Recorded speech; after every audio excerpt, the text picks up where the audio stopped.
The story begins in a forest when it is raining heavily. An army is seen chasing a boy. He ran into a hermitage where his father Mengiezi was forging a sword. He is a sword-making shifu who has completed the sword ordered by the emperor called the Hangwang sword. He was now forced to make another sword called the Chengyuing sword to guard against betrayal. FY, it was a Sum-like culture for swordmaker in past time almost make a main sword with the twins. Meanwhile, in front of the hermitage, there was a fierce battle between the troops and a group of warriors. After finishing placing the Chengyuing sword, Mengiezi brought his son named Mengyang to the pier and handed him the unmade sword. Mengyang cried and wanted his father to go with him, but his father refused. After Mengyang jumped into the river, General Zhaohan came and grabbed the Hangwang sword and killed Mengiezi, who could only scream in silence. Several full moons had passed, 20 years exactly. Mengyang was now past his teenage years. He became a street thief with his friends. This time they robbed a man who happened to be passing through their neighborhood. In a haughty manner, they asked the man to hand over the gold he was carrying. But when the man was quickly behind him, Mengyang was unable to continue the action. The man asked about the sword in Mengyang's hand, but he gave him a perfunctory answer in a brazen manner. The man then tossed Haya a jade pendant and walked away. Moments later, Mengyang and his friends arrived at the gates of the Red City, which was being crowded by refugees. The gatekeepers refused to open the door for them. Meanwhile, at the guard post, a young man dressed all in white approached the head guard. He was the outcast Prince Gongzadu, who was telling the story of his new shoes. After his persuasive speech, the head guard told his men to open the gate.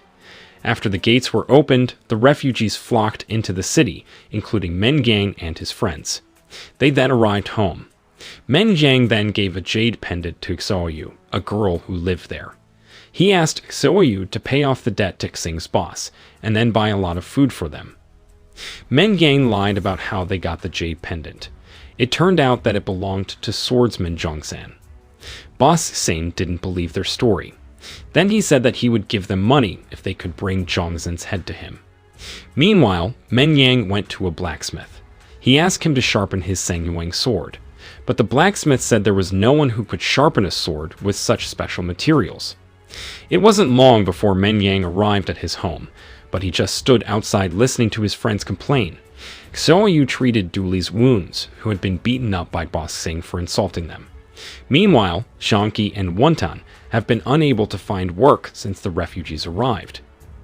With a complicated feeling, Mengyang contemplated at his father's grave. In the distance he saw Prince Gongzadu playing the flute. The next morning, when Mengyang wanted to sell the Chengyuing sword to the blacksmith, but Xiaoyu came to stop him. Not long after, Boss Xing approached and gave them a job, escorting and being bodyguard a young lord to the capital for a very high fee. Just the down payment would make them instantly complacent. Menginag and his friends immediately went to the market to buy necessities, including food and clothes. But Xiaoyu felt something was off about the job, which Mengyang immediately dismissed. Their excitement was quickly dispelled when Mengyang saw the displaced refugees starving. He asked his friends to distribute food to them. Once everything was ready, Mengyang and his team immediately met the young master they would be guarding to the capital. And it turned out that he was Prince Gongzadu, but they didn't know him yet. After asking for the payment of wages, they left. Their steps were seen by the chief guard from a distance.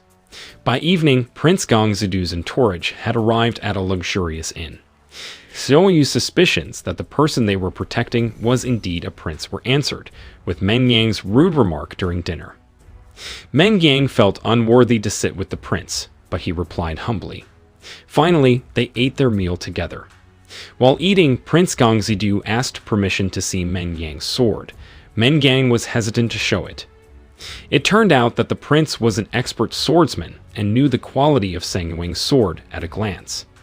After dinner, after talking in the room, Mengyang asked Xiaoyu to wake up his friends to continue traveling at night. But suddenly, there was the sound of a guitar in the distance. Mengyang wondered who was playing music in the midnight like this. It turned out that the guitar strumming signaled an attack from the troops. After the troops were defeated, The warrior who had been playing the guitar at the crossroads appeared. It turned out that he was the man that Menjiang had been blackmailing. He landed right in front of the door, with his hat shrouded in mosquito netting. His presence made Sanguing's sword shine. Then he attacked the prince. The swordsman's action was stopped by Meng Yang, who claimed to be Ji Wuliu from the White Rainbow Hermitage. Hearing this, the warrior retreated with his troops, but one of the troops had thrown fire into the pile of goods, which made the hotel catch fire. Suddenly, they all ran out. After they were outside, Prince Gongzidu explained that the warrior who attacked them earlier was named Ji Wuliu. Mengang looked a little astonished and embarrassed by his words. Prince Gongzidu then chose to continue the journey alone and asked them all to return home, as the journey was too dangerous for them.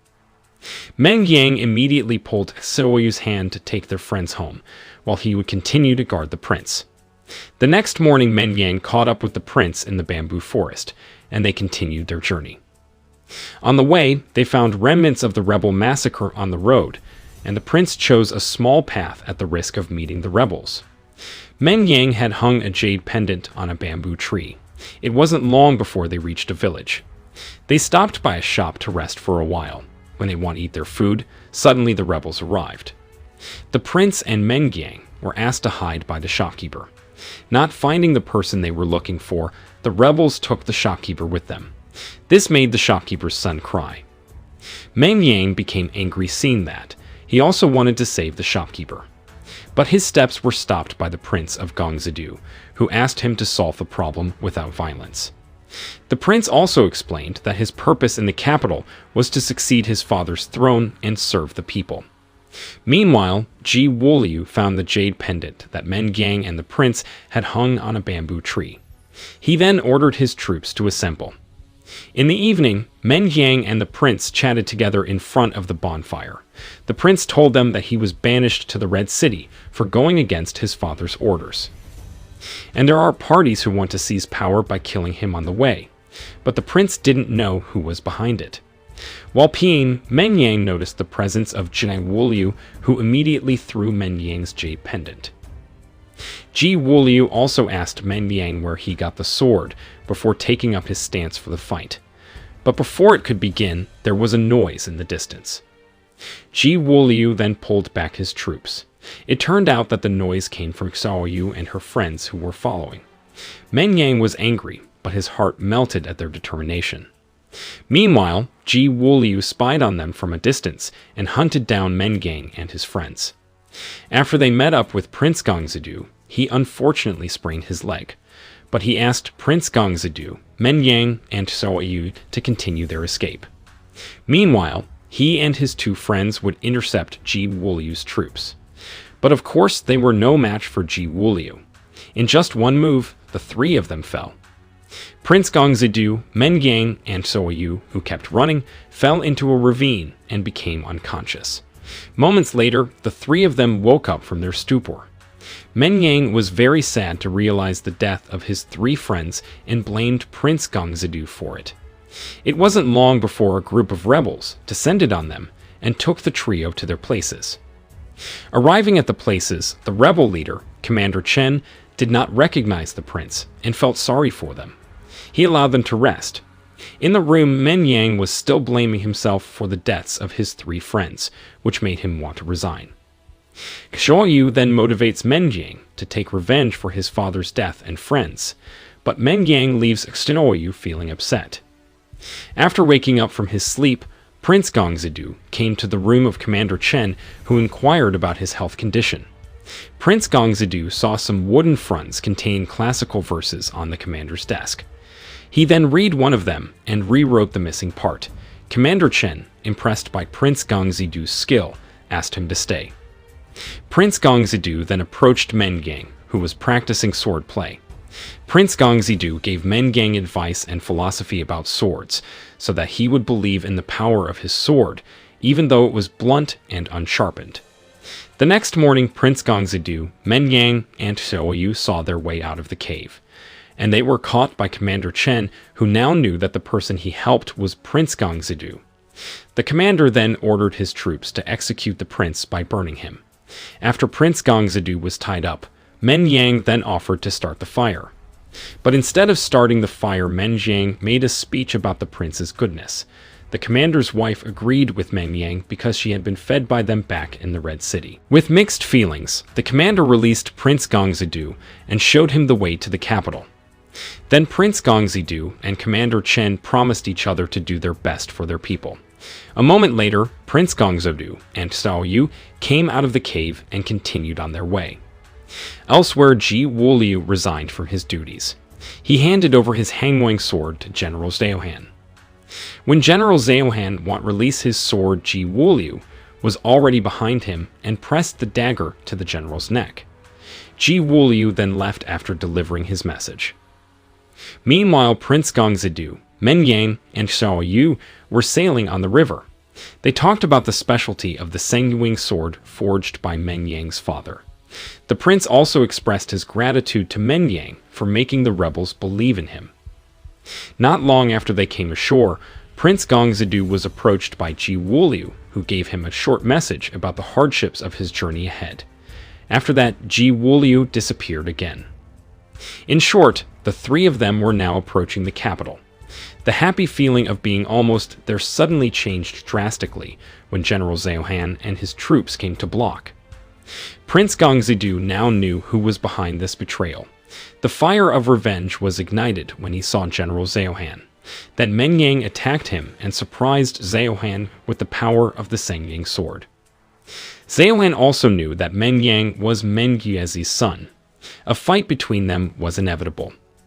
Seeing Men Yang's defeat, Prince Gongzadu almost surrendered, but Xiao, who had been hurt by Zhaohan, took Men Yang away on a horse.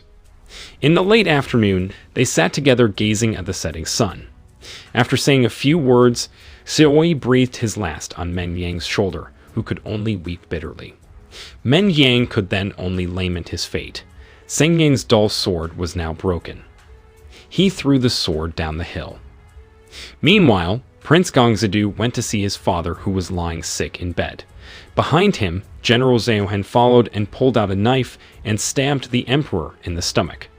Although General Zhaohan killed the emperor, it was Prince Gongzadu who was vilified as the murderer. In addition, Zhaohan thrust the knife into his own stomach to corroborate the slander. As a result, the real successor, Prince Gongzadu himself, was arrested. Elsewhere, Men Yang returned to the rebel places, but he just found them slaughtered. He met with Ji Wuliu, who said that all of this was General Zhaohan's doing. Then they talk about the specialty of a sword that can defeat the Hangwang sword, which is now with Zhaohan.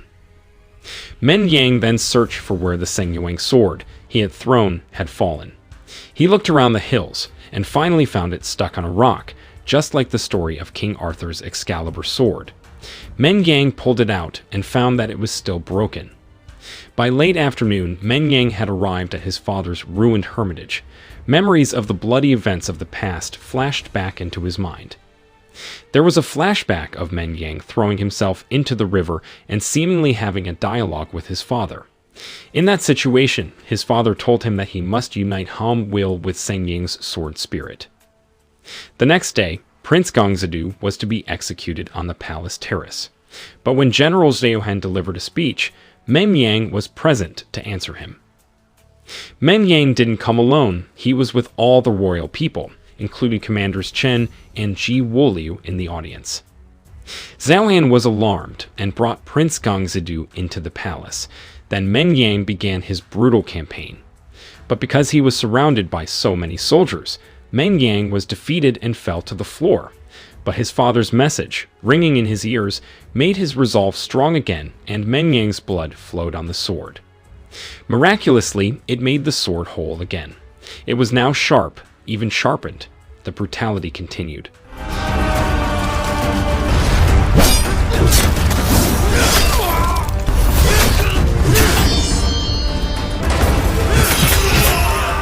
Now only Zhaohan was in front of him. A fierce battle ensued.